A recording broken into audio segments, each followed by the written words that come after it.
Welcome back to the Two Talking Fools podcast.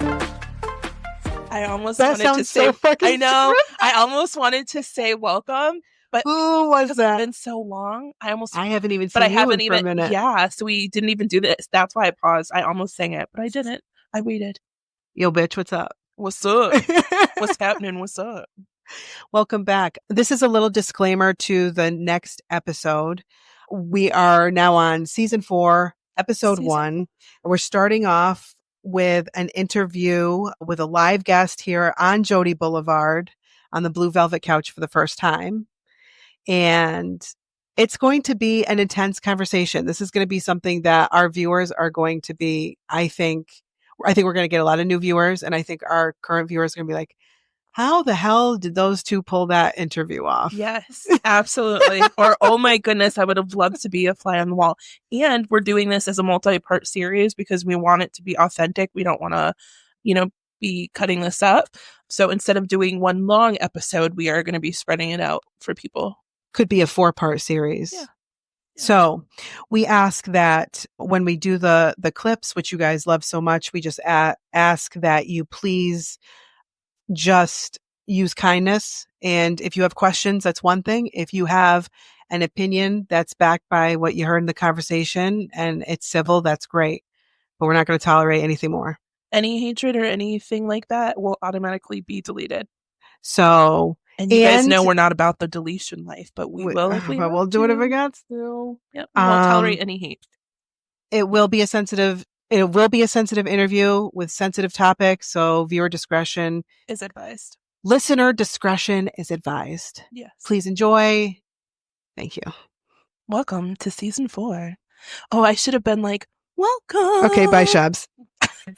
Welcome back to Two Talking Fools. We're going to start our interview. Wait, no, we'll just let you sing right now for everybody. That song. But isn't that how it goes, right? Yes, like that. She's one of those people that when she gets nervous, she makes those weird fucking sounds. I do. You know why? Because there's just so much I want to ask. I just want to dive. Okay, we've given up. Let's get into it. Let's get into it. Welcome to our guest, Miss Lala. Want to say hello to the listeners? Hello. Not putting you on. How are you guys? But okay. Let's make yourself comfortable. Make yourself at home on the Blue Velvet Couch on Jody Boulevard. Thank you for coming in today. We do appreciate you deciding to do this with us. It means more than you possibly know. So can I just preface this? Yeah. And I said this off air to both of you, but never in my life did I ever think, if you asked me right now, if I would ever be sitting, well, first of all, if I would be sitting in AKA Roland's old apartment, for those of you listening. But honestly, furthermore, I never thought that I would be sitting across from you, listening to to your story, listening it from your mouth after all these years of hearing, naturally, a small town. You hear their side of the story. You very rarely get to hear it from the person itself.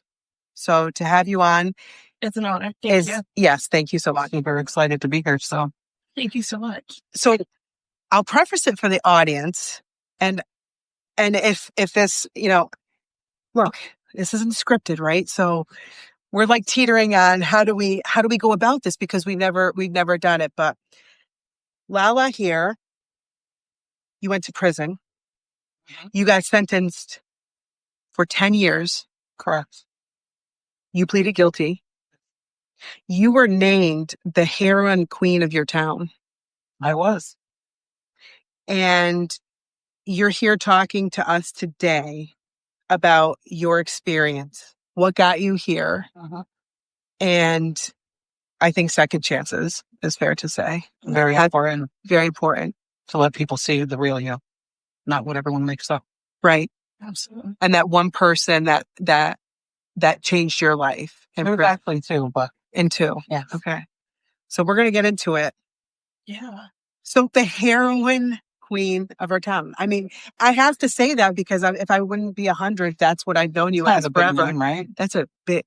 Yeah. I almost feel You know where I want to kind of like just put you right now? She's gonna say something. Something crazy. Something stupid as shit. Just say no. When you go, Okay, like Suge Knight. Suge Knight, yeah. New Jack City. That kind of. You know what I'm saying? Like Suge Knight, like somebody, you know, in the mob, you know, Miami and Lala.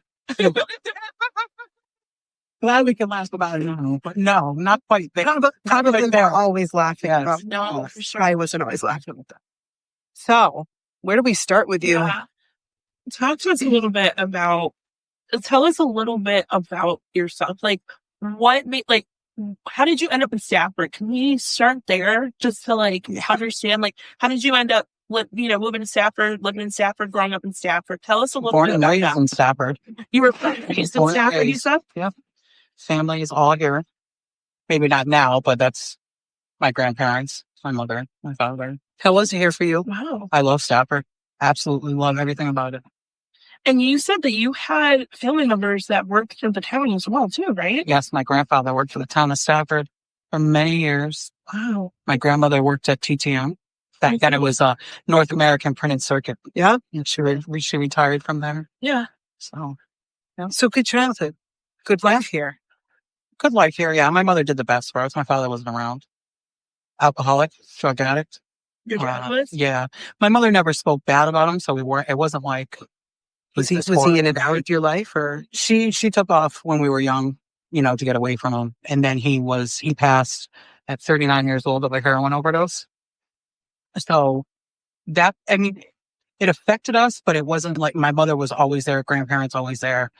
can I ask you a question? Absolutely. Was your mom doing heroin? Absolutely not. She wasn't. Nope. Wow. Nope. Never involved in it. I mean, maybe in like her, I'm going to say hippie days. Yeah. She smoked weed and stuff, but never any hard drugs. He was heavy into alcohol. Yeah. I don't have a lot of memories of him because I was young. You know what I'm saying? The last time I seen him, I think I was 5, maybe. Oh, wow. And she caught him walking down the train tracks downtown with my brother and myself drunk. And she's like, I can't do this anymore. So went to my grandparents, and my grandparents stepped in and we kind of all stayed with them. But yes, my grandfather was reading. This is the crazy thing. We had no contact with my father for many years. I want to say at 11, 12, my grandfather comes over. He used to be the Journal Enquirer. That's his thing. Newspaper guy. Came over because he's seen the obituary. Like, we found out that my father had passed through an obituary, which is crazy. So definitely To find out that way. Yeah. And he was in Chicopee. He had come out of recovery, was doing good for a while, and then hooked up with some people and got some bad shit, and they found him in an alleyway in Chicopee Mountains. Oh my goodness, that's so sad. So was life hard for you? And your mom and your brother, as like with her being single, but having the grandparents? I think my mother, she was a very hard worker. My mother was, when I tell you, probably one of the most hardest working women. She worked at Kuno many years. Yeah. She did the best she could with us. So it's not like we ever like went without, we might not have been sitting on the hill in this beautiful house, but we were. Did you always feel like you had enough, even though maybe... I think I searched, like, maybe, and that might have been my problem with men. You kind of have, like, daddy issues a little bit because the father wasn't around type thing. So I always, like, ended up with men that, like, just weren't structured and doing the right thing. Which, I mean, I kind of I don't know. I mean, I don't know 100%, but it's a possibility that there's a connection there, But did I feel like I was missing anything? No. Not as far as, like, love and what you makes felt the home. fulfilled. You felt all the love from your mom.